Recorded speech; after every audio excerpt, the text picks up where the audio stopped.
कभी सोचा है कि सिर्फ माँ के हाथ का खाना क्यों याद आता है? क्योंकि पिताजी ने कभी बना के खिलाया नहीं आपको। क्या आपने सोचा है कि आपकी माँ के पुरुष दोस्त क्यों नहीं होते, जबकि आपके पिताजी के महिलाएं दोस्त हो सकती हैं, उनकी कलीग हो सकती हैं, सहकर्मी हो सकती हैं। आपकी माँ के कोई पुरुष दोस्त नहीं होते। क्यों जानते हैं? आपके पिताजी चाहते नहीं, आपके घर वाले नहीं चाहते। ममता की मूर्ति, त्याग की प्रतिमूर्ति, दया का सागर, ये सब कह के माँ का सबसे अधिक शोषण हुआ है। माँ होने से पहले, किसी की बेटी होने से पहले, किसी की बहन होने से पहले वो एक स्वतंत्र इंसान है, और एक स्वतंत्र इंसान के रूप में उसकी गरिमा, उसका सम्मान, उसकी निजता, उसकी आज़ादी, ये सब उसका हक है, मानवाधिकार है।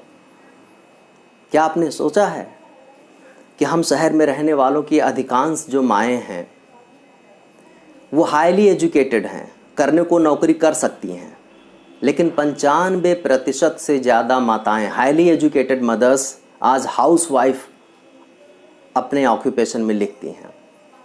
आपको क्या लगता है ये चयन उन्होंने सोच समझ के किया है? नहीं, ये करवाया गया है, क्योंकि आपके पिताजी या घर वाले नहीं चाहते कि माँ का रोल छोड़ करके वो वर्किंग वुमन के रूप में काम करे। सोचना कभी इत्मीनान से।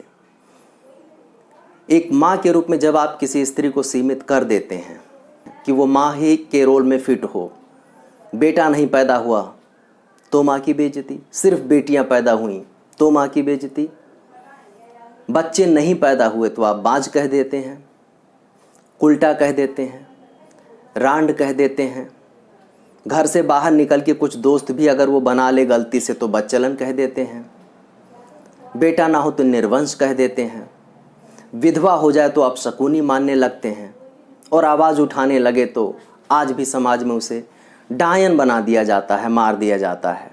आपसे छुपी है सब बात। कहाँ गई आपके माँ की अपनी निजता, अपनी प्रिवेसी? माँ होने के लिए आप कितनी एक्सपेक्टेशन उससे करते हो? वो कोमल रहे, संतोषी प्रवृत्ति की रहे, सबको खाना खिला दे फिर वो खाना खाए, बीमार रहे तो तब बताए जब स्थिति हाथ से निकलने लगे। जानते हैं माँ होने की कितनी कीमत चुकाती हैं यहाँ की अधिकांश स्त्रियाँ? क्या आपने सोचा है कि जब 40% महिलाएं घरेलू हिंसा के शिकार होती हैं, लेकिन उनको ये समाज, ये घर डिवोर्स लेने तक की हिम्मत नहीं देता? एक भी उदाहरण आप बता दीजिए जहाँ कोई पुरुष अपनी पत्नी से पिटता हो बार बार और वो उसके साथ रह रहा हो, बना हुआ हो। एक भी उदाहरण आपको नहीं मिलेगा। आप 10 हाथों वाली दुर्गा मत बनाइए माँ को। ये कोई गर्व करने वाली बात नहीं है कि आपकी माँ मल्टीटास्कर है। आप उसका हाथ बटाइए। उसके श्रम का कितना शोषण हुआ है आपको पता है? इतना ज़्यादा काम करने के बाद अपना सब कुछ वो त्याग देती है, अपनी मोबिलिटी। ना गली में जा सकती है, ना नुक्कड़ पे जाके आपकी तरह चाय पी करके पॉलिटिक्स पर बात कर सकती है, ना आइसक्रीम खा सकती है जब उसकी मर्जी कहे, ना ढंग से सो सकती है, घर के अंदर सीमित कर लेती है। उसके बाद भी आपको सिर्फ माँ माँ माँ करना है। करिए, मदरहुड एक एक्सपीरियंस है, अच्छा एक्सपीरियंस है, लेकिन ऐसा ना हो कि मदरहुड को सेलिब्रेट करने के चक्कर में माँ के ऊपर हो रहे शोषण को भी आप ना देखें। हम में से हर दूसरे इंसान की माँ अपने घर में प्रताड़ित होती है, और ये आप देखते हैं, चाहे सास ससुर के हाथ हों या आपके पिताजी के हाथ हों, लेकिन आपकी हमारी आवाज़ नहीं होती कि हम उठा सकें, उसके साथ खड़े हो सकें। ज़िंदगी भर वो काम करते करते मर जाती है, लेकिन आपको बस उसके हाथ के खाने का स्वाद याद रहता है। माँ बनने का अनुभव एक अलहदा अनुभव होता होगा, जाहिर सी बात है, एक अच्छी बात है।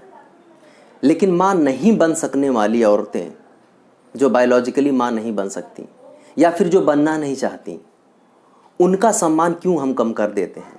क्योंकि हमने माँ का एक ही रोल देखा है कि वो बच्चा पैदा करे और बच्चों में भी बेटा पैदा करे, और हर स्त्री को इसी नज़र से देखते हैं।